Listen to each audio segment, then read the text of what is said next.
Daremos inicio a nuestro servicio de escuela bíblica en el nombre de nuestro Señor Jesús. Amén. Alabaremos al Señor con el himno de Cristo yo soy, que se encuentra en la página 130. Página 130 de Cristo yo soy. De Cristo yo soy, de Cristo yo soy, Él ya me lavó, sellado ya estoy. Tú eres mi pastor, yo te seguiré, no me apartaré de mi buen Señor. Cristo Santo, heme aquí, dame de la fuente carmesí, yo buscaré y llevaré el gran mensaje del Señor. Él por su palabra me dice, ya soy columna en el cielo del templo de Dios. Tienes la corona que te prometí, retén lo que tienes mientras estás aquí. Cristo Santo, heme aquí, dame de la fuente carmesí, yo buscaré y llevaré el gran mensaje del Señor. Yo por mis promesas os quiero decir que quiero llevarlo muy cerca de mí. Yo soy el camino, la verdad y la vida. Él ya nos convida, tenemos que ir. Cristo Santo, heme aquí, dame de la fuente carmesí, yo buscaré y llevaré el gran mensaje del Señor. Amén. Glorifiquemos al Señor. Gloria a Dios, gloria a Dios, gloria a Dios. Gracias te damos, Señor, por este momento, este instante, Señor, que nos permite poder presentarnos delante de tu presencia. Señor, lo hacemos a través de los méritos de Jesús, nuestro Salvador, del cual, Señor, agradecemos profundamente este sacrificio, Señor, maravilloso, del cual nos permite decir, de Cristo yo soy. A ti te pertenecemos, Señor, de ti somos, y es por eso te rogamos en esta hora, Señor, que nuestra escuela bíblica la tomes en tu mano poderosa. Nos acercamos a ti a través de los méritos de Jesús. Señor bendito, presentamos nuestros errores, nuestros pecados, nuestras faltas delante de ti. Lávanos en esta hora, Señor, con tu sangre maravillosa, esa sangre, Señor, que vertiste en el madero de la cruz. Nos lave y nos limpie de todo pecado, nos lave y nos limpie de todo pensamiento, Señor bendito, que no te alaba, para que este momento, Señor, en el cual estaremos delante de tu presencia, sea bendecido, Señor, con tu dirección. La escuela bíblica necesita un maestro y tú eres nuestro maestro. Amén. Si tú no estás aquí, Señor, esta es palabrería humana que no edifica. Por eso te rogamos humildemente, ven a dirigirnos, ven a estar en medio nuestro y así, con el poder de tu palabra, saciar las necesidades de nuestros corazones. Te lo pedimos, Señor, te lo rogamos y ya te lo agradecemos en nombre de Jesús. Amén. Gloria a Dios, gloria a Dios, gloria a Dios. La palabra del Señor que estamos estudiando en estos momentos se encuentra en el libro de Hechos, capítulo 24. Hechos, capítulo 24. Si bien nuestra lección estará centrada en los versículos 5 y 6, vamos a dar lectura a partir del versículo 1 al versículo 9 para tener una idea y además recordar el contexto de este pasaje. Amén. Tiene por título Defensa de Pablo ante Félix. Hechos capítulo 24 del versículo 1 al versículo 9. Daremos lectura a la palabra del Señor en el nombre de nuestro Señor Jesús. Amén. 5 días después descendió el sumo sacerdote Ananías con alguno de los ancianos y un cierto orador llamado Tértulo y comparecieron ante el gobernador contra Pablo. Y cuando éste fue llamado, Tértulo comenzó a acusarle diciendo: como debido a ti gozamos de gran paz y muchas cosas son bien gobernadas en el pueblo por tu prudencia. Oh excelentísimo Félix, lo recibimos en todo tiempo y en todo lugar con toda gratitud.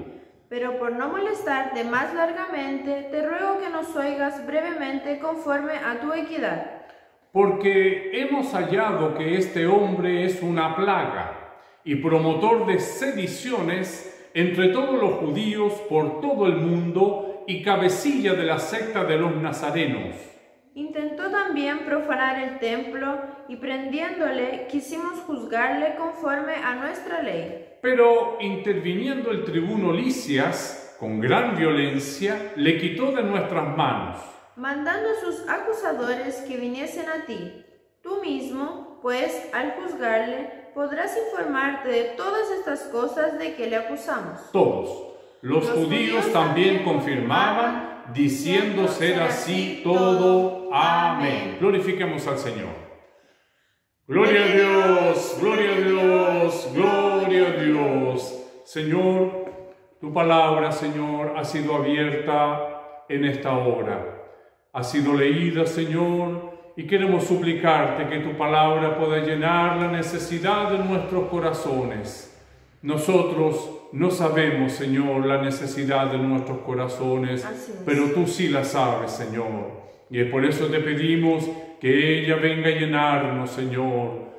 Padre Celestial, lámpara es a mis pies tu palabra, que sea lumbrera en nuestro camino, que sea ese verdadero maná celestial. Amén. Que sean, Señor, esos ríos de agua viva que saltan para vida eterna. Señor bendito, y el triste pueda recibir alegría, el cansado pueda recibir nuevas fuerzas, el enfermo pueda ser sanado con el poder de tu palabra. Y así, Señor bendito, todas estas bendiciones que hemos recibido, Señor, de parte tuya, sean, Señor, en esta hora provecho para nuestra vida espiritual. Bendícenos, Señor. Te presentamos cada alumno, desde el menor hasta el mayor, Amén. desde el más simple hasta el más sabio. Estamos delante de tu presencia. Sí, Padre Celestial, nuestra escuela bíblica, Señor, pueda subir como un perfume agradable delante de tu presencia. Amén. Guíanos, Señor. Sé nuestro pastor divino que nos conduce, Señor, a buenos pastos. Te lo pedimos, Señor, te lo rogamos y ya te lo agradecemos en nombre de Jesús. Amén. Gloria a Dios, gloria a Dios, gloria a Dios. Gracias damos al Señor por permitirnos continuar. Hemos ido avanzando con la ayuda del Señor en todos estos viajes del apóstol, en toda esta instauración de la iglesia primitiva y cómo este hombre de Dios fue siendo llevado, ¿no es cierto?, guiado por el Espíritu Santo de Dios. Recordemos que la última visión que tuvo le dijo que tomara fuerza porque así como él testificó en Jerusalén, debía hacerlo en Roma, en el futuro. Y aquí está camino, ¿no es cierto? Estamos en Cesarea, donde se presenta frente a Félix, el gobernador, y que fue traído, ¿no es cierto?, por toda esa gran contingente de soldados y coraceros y lanceros, ¿no es cierto?, desde Jerusalén hasta Cesarea, enviado por Claudio Lisias, ¿no es cierto?, el tribuno, para que se presentara ante el gobernador. Llegado acá, tenemos este relato bíblico que nos dice: 5 días después, desde que llegó Pablo hasta aquí,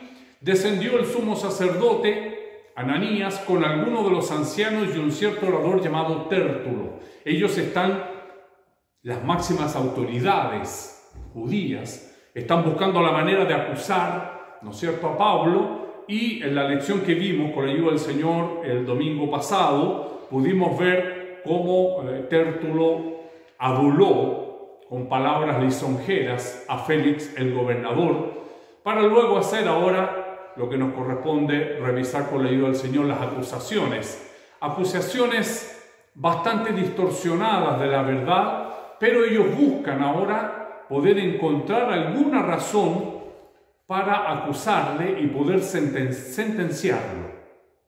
Por lo tanto, leí un comentario que decía: quien adula, vamos a verlo inmediatamente,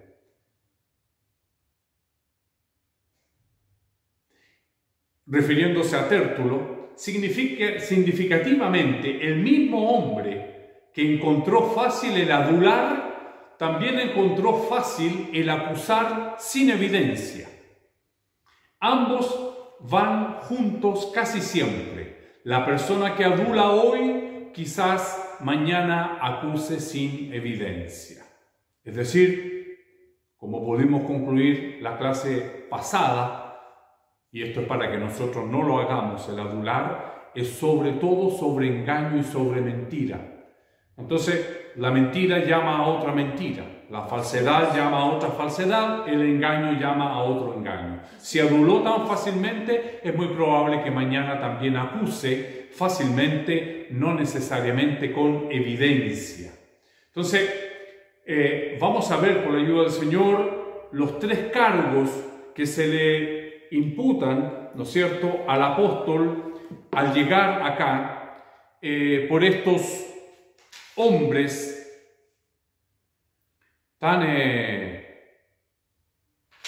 estos hombres que acusan, ¿no es cierto?, al apóstol, y traen a este abogado para que pueda ahora hacer esta acusación. Aquí.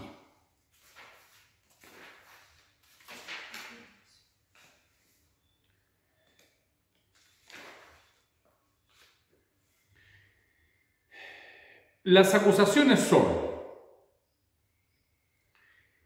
luego de caracterizarlo en general como una perfecta peste, término con implicancias siniestras que no excluía sugerencia de traición, se vuelve más específico pasando de lo más general a lo particular. Pablo, primero, es un fomentador de levantamientos entre judíos en todo el imperio. La palabra del Señor habla de sedición. Dice acá: porque hemos hallado que este hombre es una plaga, promotor de sediciones. Quien hace sedición es una persona que alborota al pueblo, no necesariamente llegando a ser una rebelión, pero sí incita y revuelve, ¿no es cierto?, hace sus propias proclamas dentro del pueblo, queriendo levantarse, en este caso, como veremos por la palabra del Señor después, que no es así, queriendo levantarse contra el reino. Si nosotros recordamos un pasaje anterior, que lo vamos a ver, cuando Pablo llega a Jasón, es acusado Pablo de querer nombrar a un nuevo rey llamado Jesús. Vamos a recordar ese pasaje bíblico. Entonces, queriendo nombrar un nuevo emperador, un nuevo rey, no es en contra de la ley judía, no es en contra de los fariseos ni los saduceos, sino que es contra el imperio. Y cuando es usada aquí la palabra sedición, eso quiere decir, hay alguien, en este caso Pablo, que está alborotando al pueblo de tal manera que se quiere levantar contra el imperio, contra el César, ¿cierto? Entonces acá nos dice la palabra del Señor, nos habla de sedición. Lo caracteriza, ¿no es cierto?, como una perfecta peste. Término con implicancia siniestra que no excluía sugerencias de traición, precisamente. se vuelve más específico pasando de lo general a lo más particular. Pablo es un fomentador del levantamiento entre los judíos en todo el Imperio Romano, un cabecilla de la secta de los nazarenos y un hombre que ha intentado violar la santidad en el templo.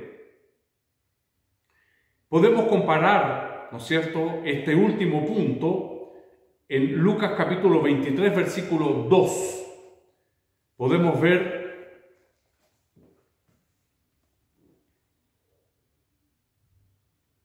esta triple acusación que se le hizo a nuestro Señor Jesús ante Pilatos.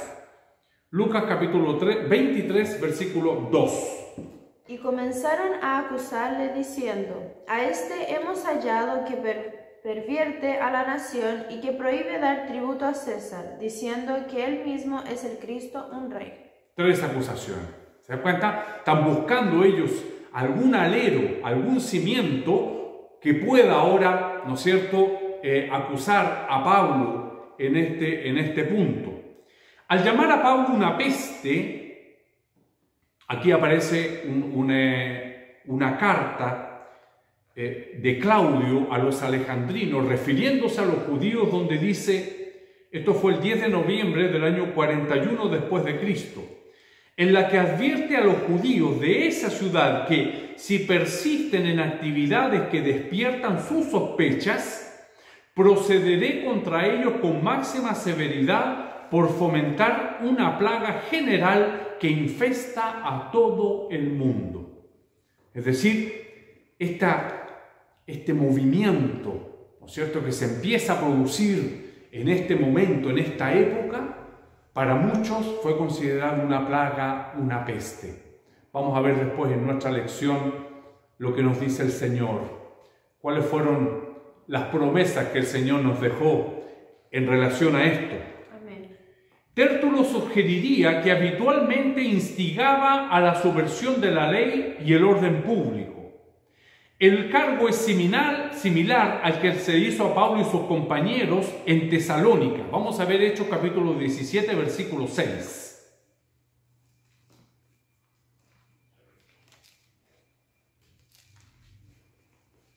En el nombre del Señor. Amén. Pero no hallándolos, trajeron a Jasón y a algunos hermanos ante las autoridades de la ciudad, gritando: estos que trastornan el mundo entero también han venido acá. Amén. Entonces, esta idea de trastornar el mundo, de ser una plaga, de ser una peste, y que Tértulo lo asocia al imperio, ¿no es cierto? Ellos no alcanzaban a comprender que era el reino de Dios, que el reino de Dios es espiritual. Amén. Que el reino de Dios no quiere su oro, no quiere su plata, no quiere su poder. Amén. No, el reino de Dios funciona de otro punto de vista.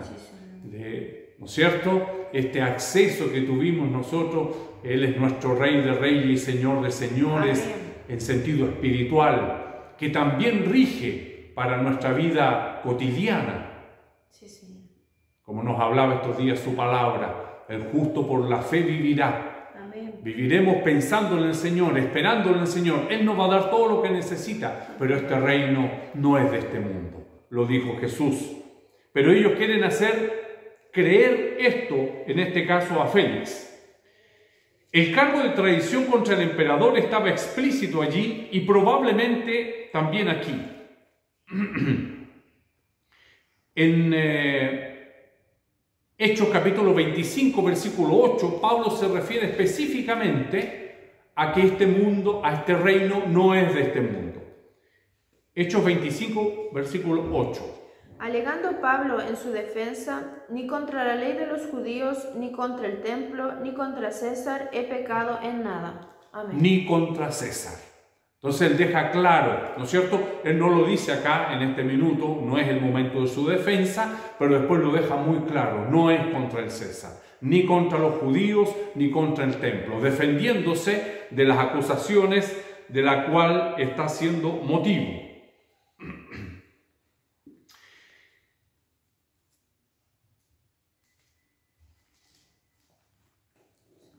En cuanto a la acusación de fomentar el desasosiego entre los judíos en todo el imperio, se sabe bien que esos años efectivamente había visto tal desasosiego en algunas de las comunidades judías más grandes, la de Alejandría y Roma, por ejemplo,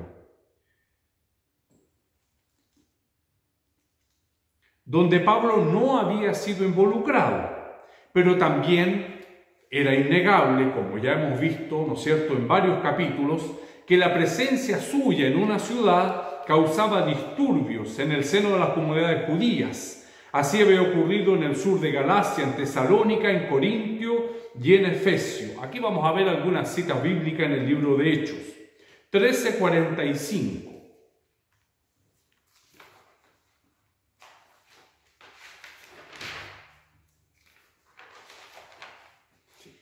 Pero viendo los judíos la muchedumbre, se llenaron de celos y rebatían lo que Pablo decía, contradiciendo y blasfemando.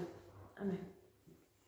Viendo los judíos la muchedumbre, se llenaron de celos y rebatían. O sea, los sacaba de su status quo, de su posición tan cómoda en la cual estaban. Del mismo capítulo, el 50 dice: pero los judíos instigaron a mujeres piadosas y distinguidas y a los principales de la ciudad y levantaron persecución contra Pablo y Bernabé y los expulsaron de sus límites. Una vez más, ¿no es cierto?, la obra del Señor removiendo esos cimientos, estos sepulcros blanqueados. 14 del 2 al 5. En nombre del Señor. Amén. Mas los judíos que no creían excitaron y corrompieron los ánimos de los gentiles contra los hermanos. Por tanto, se detuvieron allí mucho tiempo, hablando con denuedo, confiados en el Señor, el cual daba testimonio a la palabra de su gracia, concediendo que se hiciesen por las manos de ellos señales y prodigios. Y la gente de la ciudad estaba dividida, unos estaban con los judíos y otros con los apóstoles. Pero cuando los judíos y los gentiles juntamente con sus gobernantes se lanzaron a enfrentarlos y a apedrearlos. Amén. Amén. Los apedrearon. 17 del 5 al 9 dice: entonces los judíos que no creían, teniendo celos, tomaron consigo algunos ociosos, hombres malos, y juntando una turba alborotaron la ciudad y asaltaron la casa de Jasón. Procuraban sacarlo al pueblo, pero no hallándolos, trajeron a Jasón y algunos hermanos ante las autoridades de la ciudad gritando: estos que trastornan el mundo entero también han venido acá, y a los cuales Jasón ha recibido, y todos estos contravienen los decretos de César, diciendo que hay otro rey, Jesús. Y alborotaron al pueblo y a las autoridades de la ciudad oyendo estas cosas, pero obtenida fianza de Jasón y los demás, los soltaron. El 13 del mismo capítulo dice: cuando los judíos de Tesalónica supieron que también en Berea era anunciada la palabra de Dios por Pablo, fueron allá y también alborotaron a las multitudes. 18:6. Pero oponiéndose y blasfemando estos, les dijo, sacudiéndose los vestidos: vuestra sangre sea sobre vuestra propia cabeza, yo limpio, desde ahora me iré a los gentiles. Amén. Del 12 al 17 del mismo capítulo dice: pero siendo Galión procónsul de Acaya, los judíos se levantaron de común acuerdo contra Pablo y le llevaron al tribunal diciendo: este persuade a los hombres a honrar a Dios contra la ley. Y al comenzar Pablo a hablar, Galión dijo a los judíos: si fuera algún agravio o algún crimen enorme, oh judíos, conforme a derecho yo os toleraría. Pero si son cuestiones de palabras y de nombres y de vuestra ley, vedlo vosotros, porque yo no quiero ser juez en estas cosas. Y los echó del tribunal. Entonces todos los griegos, apoderando de Sóstenes, principal de la sinagoga, le golpeaban delante del tribunal, pero a Galión nada se le daba de ello. 19:9.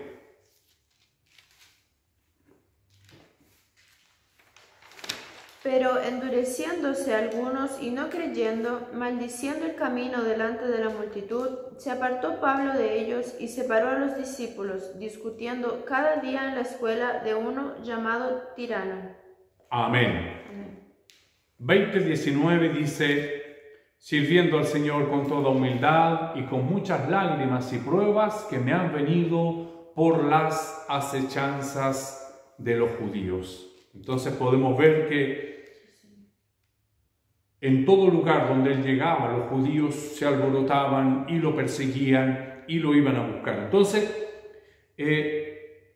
lo que está equivocado es que no es, como ya leímos, no es contra el César, no es contra el imperio, sino que es esta palabra, ¿no es cierto?, de Dios que ha sido presentada y que causa. Nosotros sabemos que la palabra del Señor, ella penetra hasta partir el alma, dice, diciendo los pensamientos y las intenciones del corazón. Si los principales religiosos se sienten precisamente atacados, ¿no es cierto?, provocados, es porque la palabra del Evangelio en sí, ella es profunda. Amén. Si yo estoy en mentira y el Señor me habla de verdad, eso me provoca un resquemor. Si mi vida es una vida falsa, ¿no es cierto?, y la predicación de su Santo Espíritu es verdad, entonces eso me provoca resquemor. Por eso los judíos en el fondo estaban siempre detrás de él. Se habla acá en estos versículos, ¿no es cierto?, de nuestra lección de hoy. Dice en el versículo 5 y 6, porque hemos hallado que este hombre es una plaga y promotor de sediciones entre todos los judíos por todo el mundo y cabecilla de la secta de los nazarenos. Intentó también profanar el templo y prendiéndole quisimos juzgarle conforme a nuestra ley. Pablo no tenía nada que ver con el mesianismo político que operaba como un fermento en aquel tiempo en muchos lugares de la dispersión, así como en la tierra de Israel. El mesianismo político no tiene que ver con el Mesías, no. El mesianismo político al cual se refiere es una expresión general para referirse a movimientos que buscaban el establecimiento de la independencia de Judea mediante el empleo de la fuerza. Es decir, Judea se quería independizar, ¿no es cierto?, a través de la fuerza. Quería ser independiente, no quería pertenecer más. Entonces, no era la creencia de un Mesías en un sentido de fe. No es que estaban esperando al Mesías, sino que independizar Judea, que es donde sí ellos esperaban que viniera el Mesías. Entonces, cuando es nombrado esto acá, se refiere más bien a este movimiento político que pretende por la fuerza, ¿no es cierto?, independizar Judea. Así la revuelta antirromana del año 66 no fue mesiánica en sentido estricto, mientras que la del año 132 después de Cristo sí lo fue. Tenemos acá también la secta de los nazarenos. Vamos a leer ser, ¿no es cierto?, cabecilla de la secta de los nazarenos era ser también de una manera despectiva. De ahí venía, ¿no es cierto?, nuestro Señor Jesús. Sí, Señor. Y también vamos a leer una referencia en Juan capítulo 1, versículo 46. Era una manera de despreciar, de menospreciar a Jesús y a sus seguidores. Es la manera de vituperar su nombre. Aquí estamos con Natanael en este pasaje que nos recuerda. San Juan capítulo 1, versículo 46. Natanael le dijo: ¿de Nazaret puede salir algo de bueno? Le dijo Felipe: ven y ve. Amén. Amén. De Nazaret puede salir algo bueno de Nazaret. ¿Qué podemos encontrar en ese pueblucho, en ese lugarcillo? Menospreciando. Tanto es que es el único lugar en el Nuevo Testamento donde a los cristianos, a los seguidores de Jesús se les llama Nazareno. Siempre se hace referencia este nombre a Jesús, pero aquí como una manera despectiva de despreciar a Jesús, de despreciar a sus seguidores, de los cuales nosotros somos parte. Es como decir, qué bueno puede venir de allá. Le dijo, ven y ve. Venía algo muy bueno, nuestro Jesús. Amén. Que nos salvó, que nos llamó, que nos muestra este camino maravilloso para seguirlo.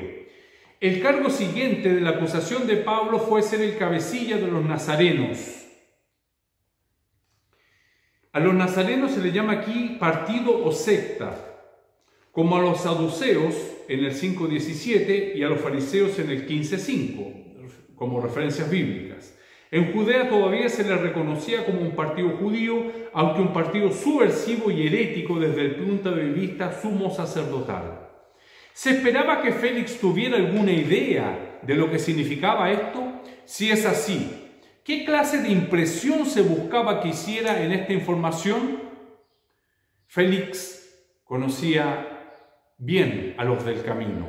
Esto lo tenemos en el versículo 22 de nuestra lección, del capítulo 24, versículo 22.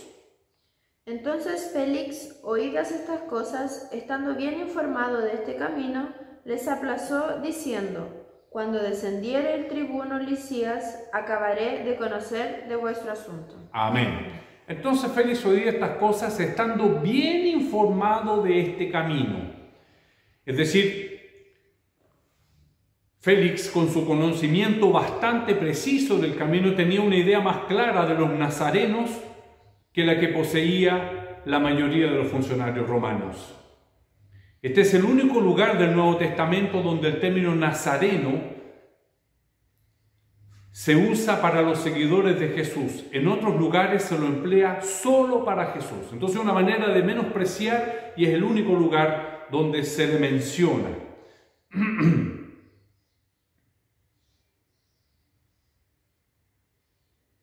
El cargo final y más concreto y más serio era que Pablo se alegaba había intentado profanar el templo de Jerusalén. No era tan concreto como el rumor que había llevado al ataque contra Pablo, que consistía en afirmar que se había atrevido a introducir a un gentil en los lugares prohibidos. Entonces aquí tenemos la falsedad de la acusación, porque Pablo no lo hizo. ¿Qué dice Tértulo? Le echa la culpa, vamos a ir al versículo, le echa la culpa a Lisias. Dice en el versículo 6, intentó también profanar el templo y prendiéndole, quisimos juzgarle conforme a nuestra ley. Es decir, lo que trata de decir Tértulo es que Lisias, ¿no es cierto? Claudio Lisias, cuando iba a hacer esto, dice, intentó también, no es que lo hizo, intentó también profanar. Y cuando lo iba a hacer, Lisias lo prendió y no se pudo concretar. Entonces, tanto el intento cuanto el arresto son falsos. Y poder probar ahora un intento es mucho más difícil. No hay evidencia. No está claro.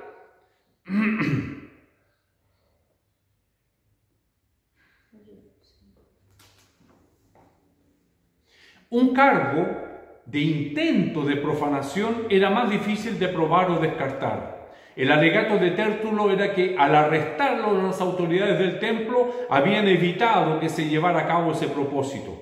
Representar el alborotado ataque del gentío como un arresto ordenado y llevado a cabo por la policía del templo era torcer los sucesos aún más violentamente que lo que había hecho Lisias en su carta a Félix.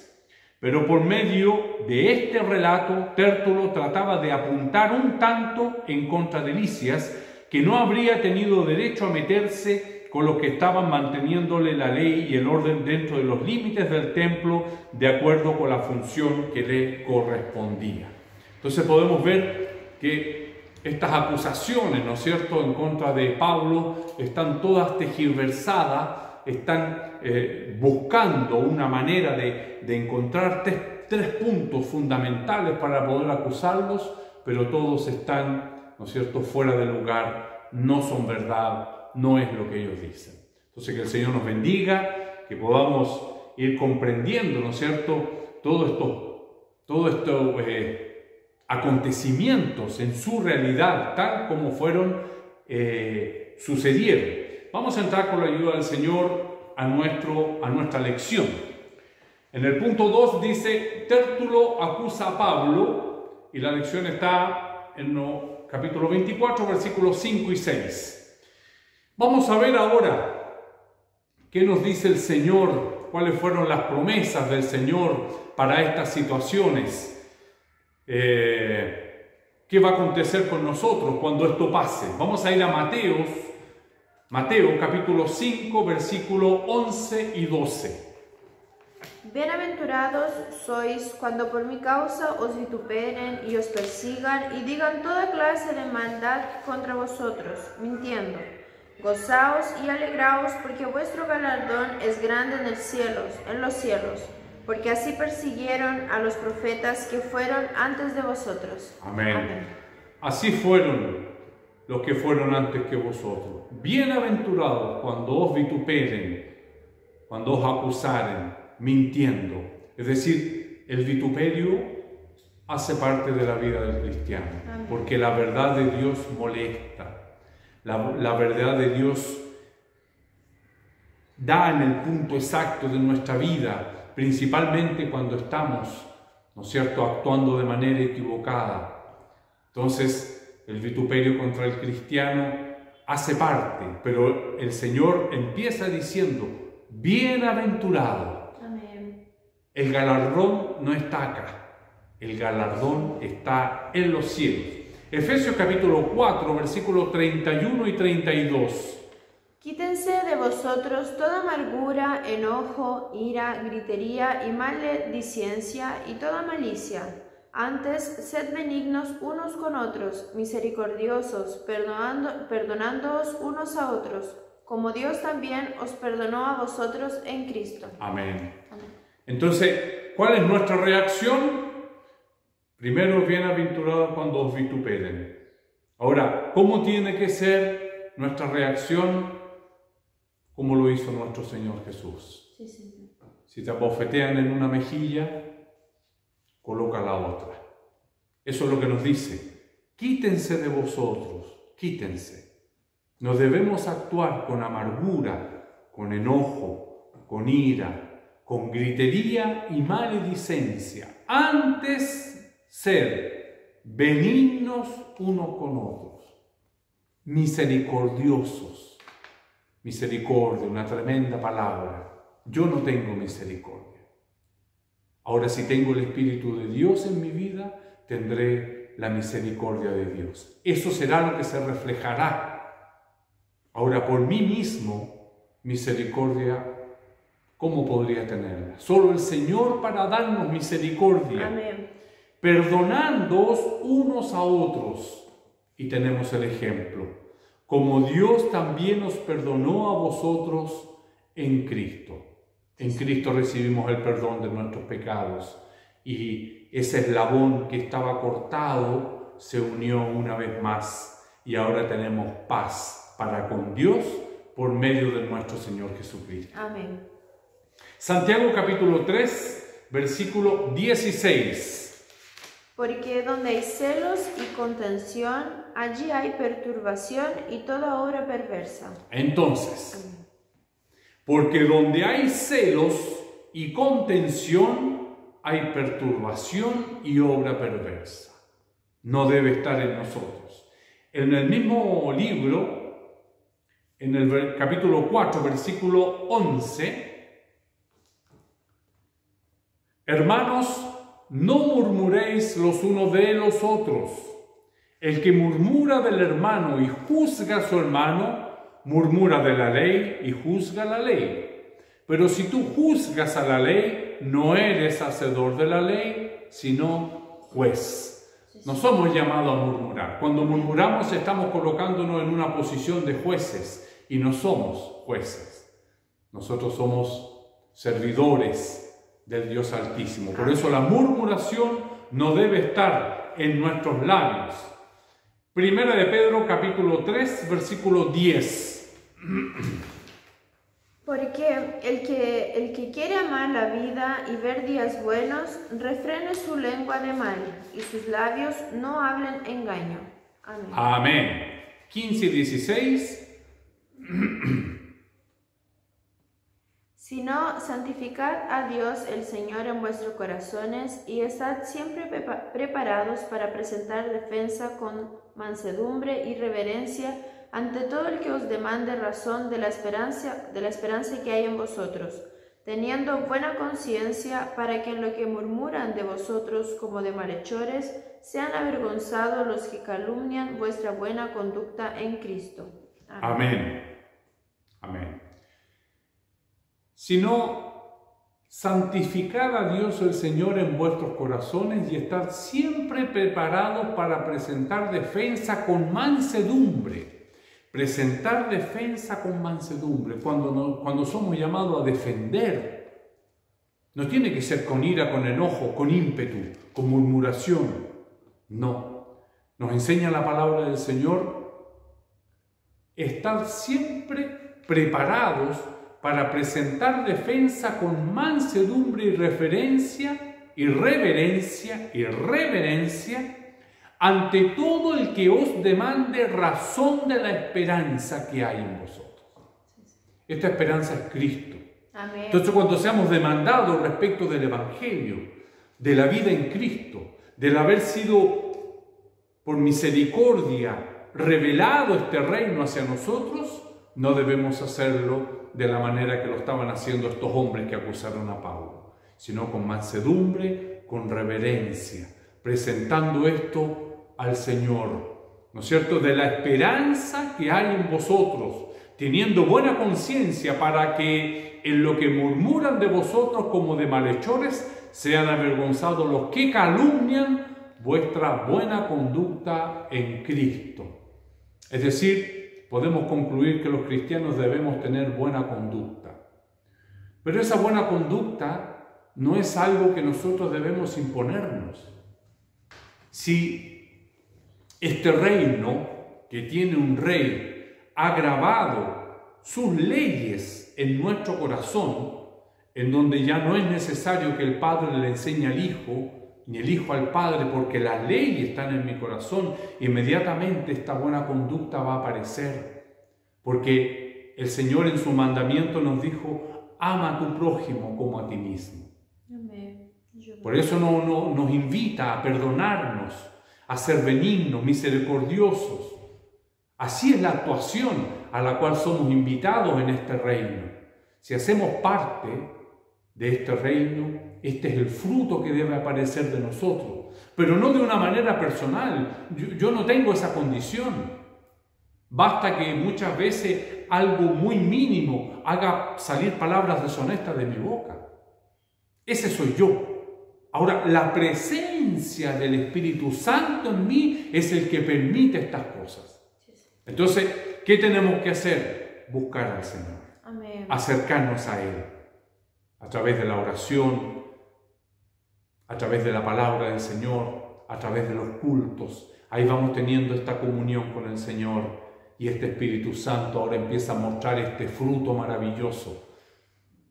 Amor, paz, gozo, benignidad, paciencia, longanimidad, templanza, dominio propio. No son condiciones nuestras, es fruto del Espíritu en nosotros. Amén. No podemos pensar que, de aquí me tengo que portar bien. No. Naturalmente Dios empieza a reflejar su fruto en nuestros corazones. Amén. Podemos ver ahora que en esta acusación atacaron 4 puntos: a la persona, a lo político, a la religión y a la integridad. Entonces vamos a ver estos 4 puntos. Primero, a la persona. Este hombre es una plaga. Juan capítulo 16, versículo 1 y 2. Estas cosas os he hablado, para que no tengáis tropiezo. Os expulsarán de las sinagogas, y aún viene la hora cuando cualquiera que os mate pensará que rinde servicio a Dios. Amén. Esas son las promesas de Dios para nosotros.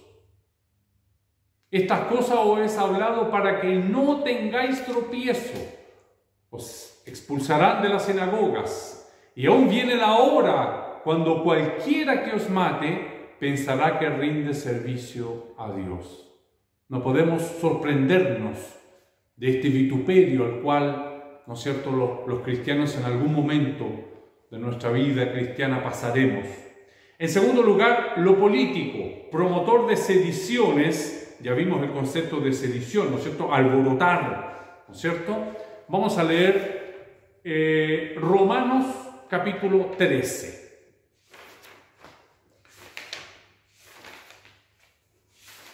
Dice la palabra del Señor: sométase toda persona a las autoridades superiores, porque no hay autoridad sino de parte de Dios, y las que hay por Dios han sido establecidas. Es decir, Pablo en este caso está diciendo exactamente lo contrario. Es Pablo el que escribió esta carta a los romanos. Sin embargo, acá está siendo acusado, ¿no es cierto?, de promover alboroto contra la autoridad. De modo que quien se opone a la autoridad, a lo establecido por Dios, resiste. Y los que resisten acarrean condenación para sí mismos. Porque los magistrados no están para infundir temor al que hace el bien, sino al malo. ¿Quieres, pues, no temer la autoridad? Haz lo bueno y tendrás alabanza de ella. Autoridad, una ley cualquiera. Siempre colocamos el mismo ejemplo. La ley de tránsito es una autoridad sobre nosotros. Si a mí una determinada calle me dice andar en un sentido y yo contravengo la autoridad, contravengo la ley viniendo en sentido contrario, no estoy haciendo lo bueno. ¿Qué dice acá? ¿Quieres, pues, no temer la autoridad? Haz lo bueno y tendrás alabanza de ella. Es decir, si yo vengo contra el tránsito, lo más probable es que pueda provocar un accidente a otro vehículo, a un ciclista, a un motociclista, a un peatón, porque todo el mundo está entendiendo que la autoridad es hacia allá y yo vengo hacia acá. Haz lo bueno. Amén. Es decir, someternos a la autoridad que tenemos, porque es servidor de Dios para tu bien. Pero si haces lo malo, teme, porque no en vano lleva la espada, pues es servidor de Dios, vengador para castigar al que hace lo malo. Por lo cual es necesario estarle sujetos, no solamente por razón del castigo, sino también por causa de la conciencia. Cuando andamos un ratito contra el tránsito, nuestra conciencia, los que somos conductores, ¿no es cierto?, miramos, observamos, sabemos que nuestra conciencia no está tranquila porque estamos yendo en contra de la autoridad, en contra de la ley en este caso. Por lo cual es necesario estarle sujeto, no solamente por razón del castigo, sino también por causa de la conciencia. Pues por esto pagáis también los tributos, porque son servidores de Dios que atienden continuamente a esto mismo. Pagad a todos los que debéis, al que tributo, tributo, al que impuesto, impuesto, al que respeto, respeto, al que honra, honra.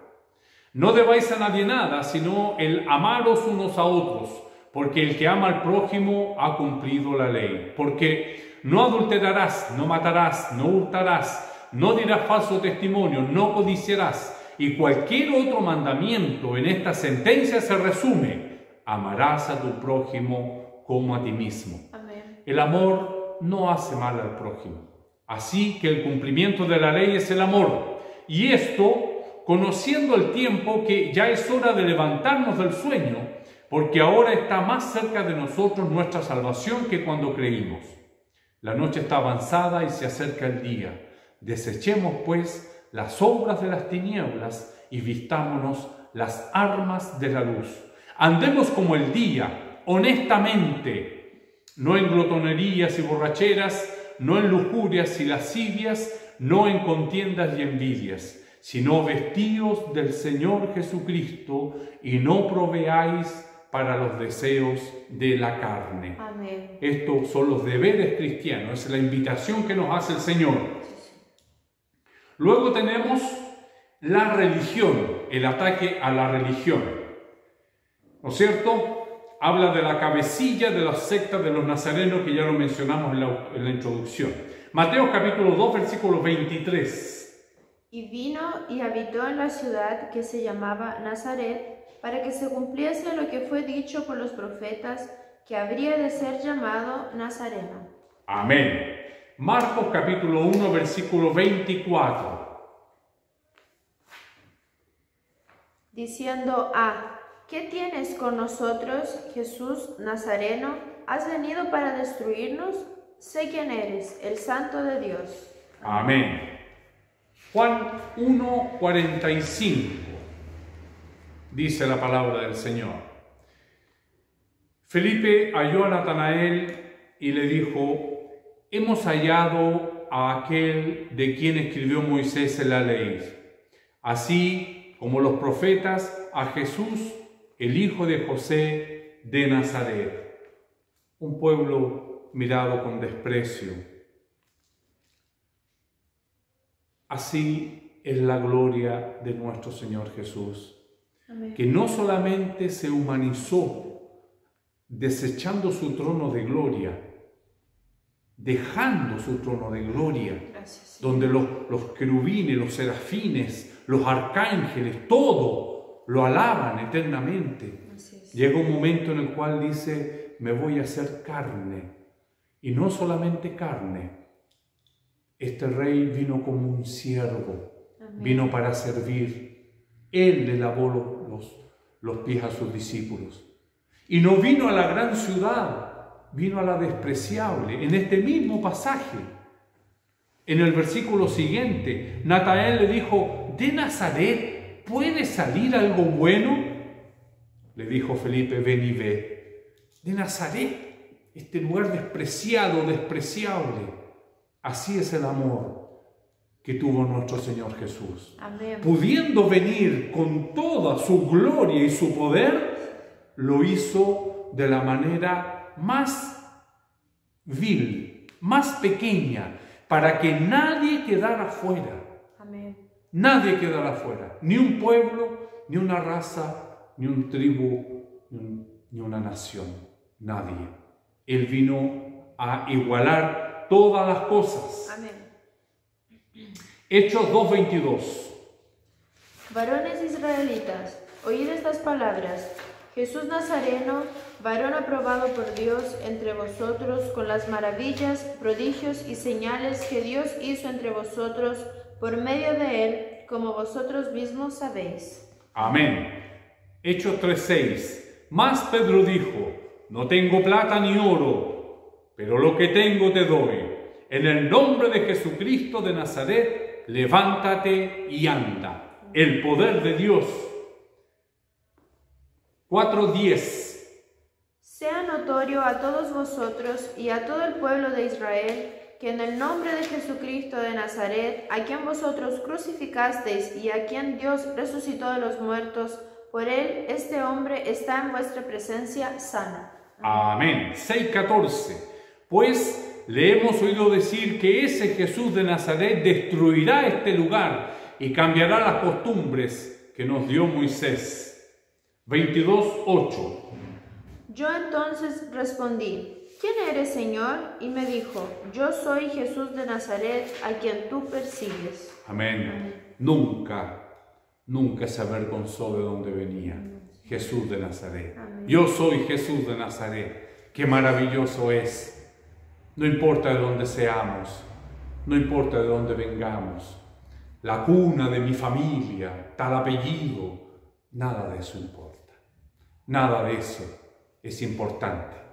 Lo importante es tener a Cristo en nuestros corazones. Amén. Finalmente, la integridad. Intentó también profanar el pueblo. Hechos capítulo 21, versículos 28 y 29. Dice la palabra del Señor. Dando voces: varones israelitas, ayudad. Este es el hombre que por todas partes enseña a todos contra el pueblo, la ley y este lugar. Y además de esto, ha metido a griegos en el templo y ha profanado este santo lugar, porque antes habían visto con él en la ciudad a Trófimo de Éfeso, a quien pensaban que Pablo había metido en el templo. A quien pensaban que Pablo había metido en el templo. No lo hizo. Como dijo después en su defensa, ni contra la ley, ni contra el templo, ni contra los judíos. Que el Señor nos bendiga en esta hora, que esta lección pueda llegar en el momento oportuno a nuestras vidas, que el Señor pueda hablar a nuestros corazones y tengamos nuevo ánimo para seguir adelante. Seremos vituperados en algún minuto, pero que el Señor tenga su fruto en nuestros corazones. A mi Señor toda honra, gloria y alabanza. Le invito a que demos gloria al Señor. Amén. Gloria a Dios, gloria a Dios, gloria a Dios. Gracias, Señor, muchas gracias. Tu palabra, Señor, es vida, tu palabra es eficaz. Amén. Tu palabra habla en nuestros corazones, Señor. Te pedimos que ella, Señor, pueda quedar grabada, Señor bendito, para que en el momento, cuando vayamos a tener palabras deshonestas, nos acordemos, Señor, que debemos amar al prójimo, Amén. Perdonarlo, Señor, tener misericordia con él, que nuestra defensa de esta maravillosa esperanza, Señor, sea con toda mansedumbre y reverencia. Señor bendito, que cuando nos vituperen, sepamos que hay una bienaventuranza, no aquí, Señor, sino el galardón en los cielos. Ayúdanos, Señor bendito. Vivimos días muy difíciles, donde la fe, Señor, es cuestionada, donde todo es cuestionado. Ayúdanos, Señor, a creer más en ti. Amén. Y a esperar más en ti. Sí. Pedimos tu gracia y tu dirección humildemente en nombre de Jesús. Amén. Gloria a Dios, gloria a Dios, gloria a Dios. Si es la voluntad del Señor, finalizaremos nuestra escuela bíblica alabando su nombre con la doxología al Padre Hijo Redentor. Página 33.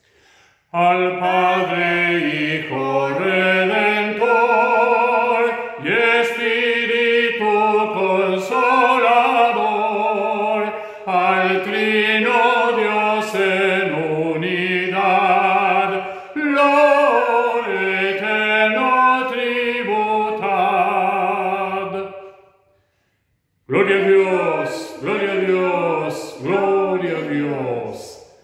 Que la gracia de nuestro Señor Jesucristo, el amor de Dios y la comunión de su Santo Espíritu sea con todos nosotros. Amén. Gloria a Dios, gloria a Dios, gloria a Dios.